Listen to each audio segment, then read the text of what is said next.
it back? Can we bring it back to its roots and say use very traditional methods to do so? Now the idea originally of Sipsmith came from the States. You know, these trends seem to start in the West, particularly post-Prohibition. There was this kind of boom in boutique wineries. There was this real craze in craft brewing, which we've also now seen a lot more over here. And then there was a wonderful renaissance in America. I have no doubt Brooklyn probably being one of them, but there's a wonderful renaissance in America of these incredible little micro-distilleries.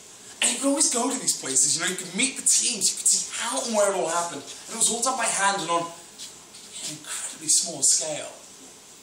But the quality of the spirits that they were producing just seemed to be far superior. And we thought, wow, you know, there was a real passion and energy that they exuded, and we thought, could we bring it back? So came back to London, business plan together, went to the government, went to Revenue and Customs and said, you know, we'd like to set up a distillery. And it took them 6 months. We heard nothing for 6 months. And we got a phone call. Bated breath, yeah.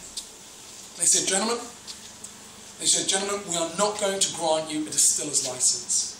And we were declined. God, this is a real problem. Because at that time, everything had been put on the line. Money had been raised and such like. We said, well, why? And they said, actually, you guys want to produce on such a small scale, we actually class it as moonshining. Oh, we're thinking. Hi there. No, that's all. How are you doing? Welcome to Sipsmith. You've not missed it.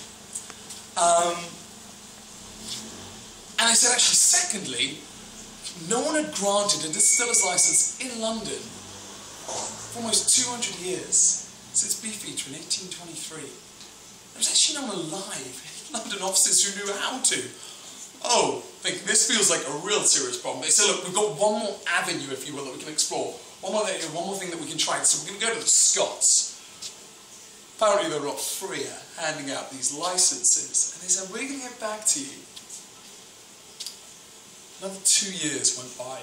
2 years later, a change in the law, a great deal of pressure from our side, thankfully a phenomenal amount of help and advice from the Scots. And we took another phone call and they said, gentlemen, I'm delighted to say you've just been granted London's first distiller's license for almost 200 years. It's being couriered down in the post to you. We're thinking, couriered down? Wow.